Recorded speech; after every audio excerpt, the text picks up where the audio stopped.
Good morning to all of you. सुप्रभात, नमस्कार सभी को। और आज हम फिर से भारतीय संविधान का अगला वीडियो लेकर के आए हुए हैं। पीटी परीक्षा 2023 में सम्मिलित होने वाले समस्त अभ्यर्थियों का मैं अपने YouTube चैनल अपनी पाठशाला में स्वागत करता हूं। तो आइए शुरू करते हैं।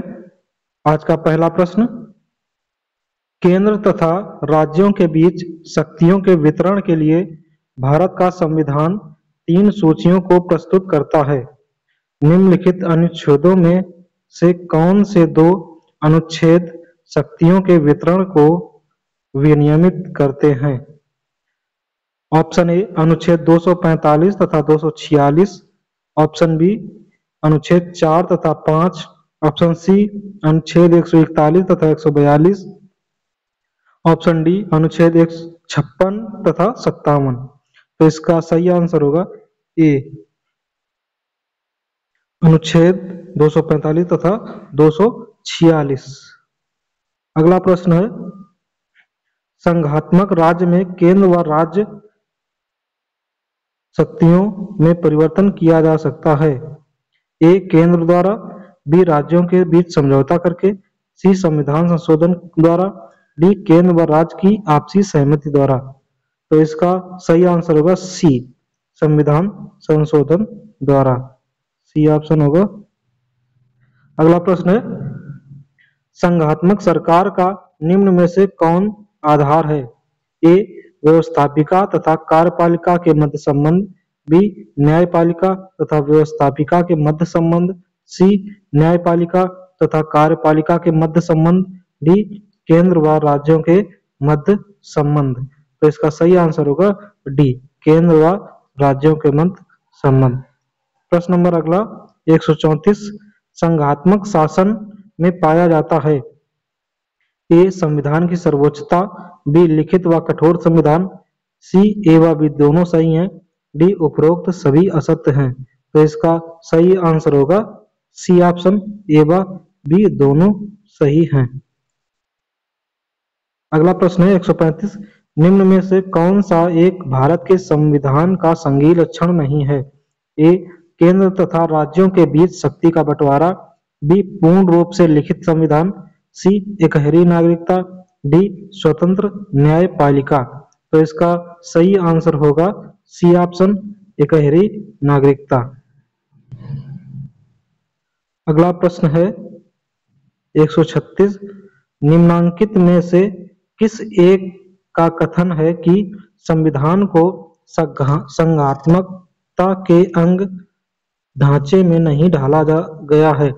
ए D D Basu, B K M Munshi, C B R Ambedkar, D A K Ayyar. तो इसका सही आंसर होगा C option, doctor B R Ambedkar.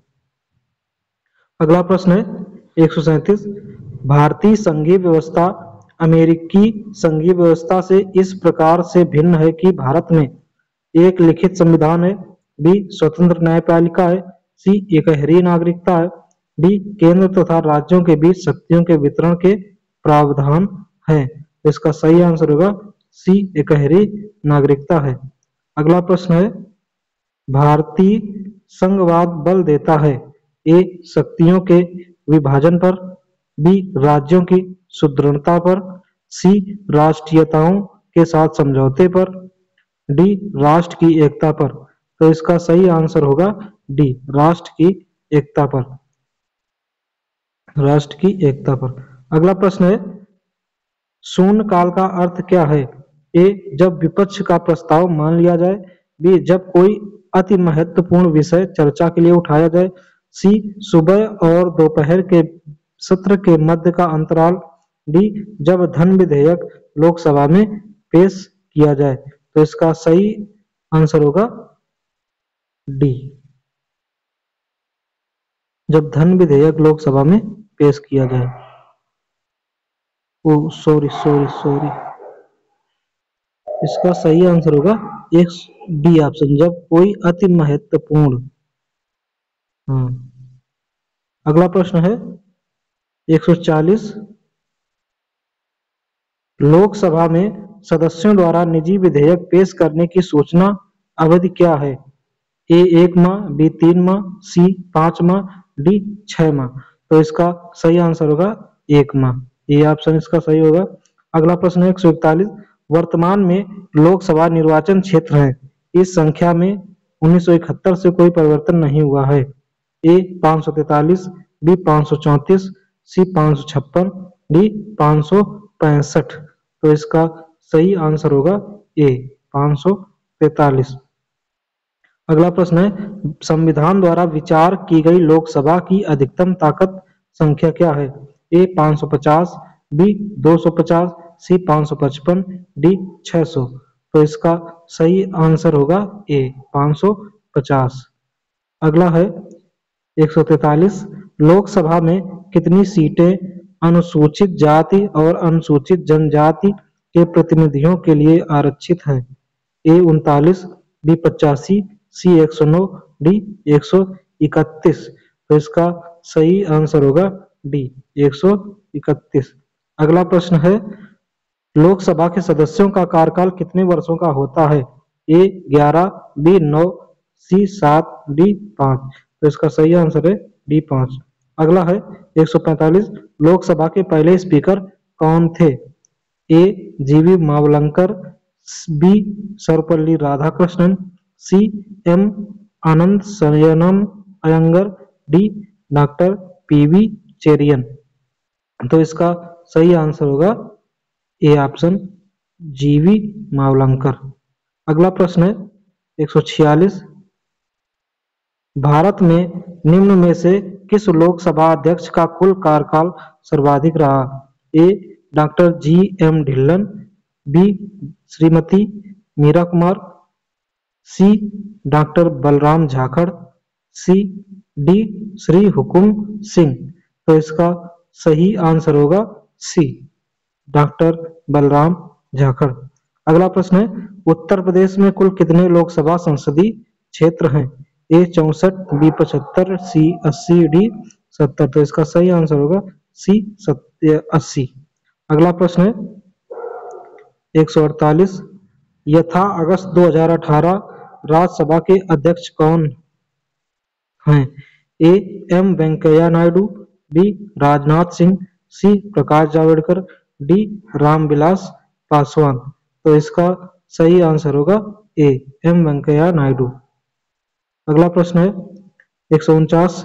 निम्न में से कौन सी राज्यसभा की शक्तियों में से एक है?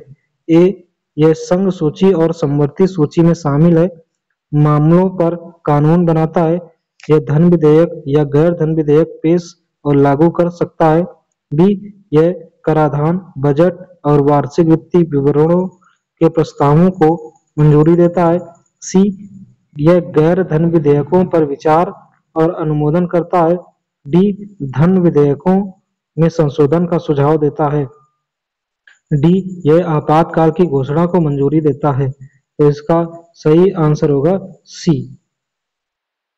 अगला प्रश्न है 150। भारत विश्व का विशालतम लोकतांत्रिक प्रजातंत्र है, प्रथम लोकसभा सत्र कब आयोजित किया गया था? ए 16 अगस्त 1947, बी 27 जनवरी 1950, सी 13 मई 1952, डी 15 जून 1952। तो इसका सही आंसर होगा सी 13 मई 1952। अगला प्रश्न है लोकसभा की सदस्यता के लिए उम्मीदवारों की न्यूनतम आयु क्या निर्धारित की गई है?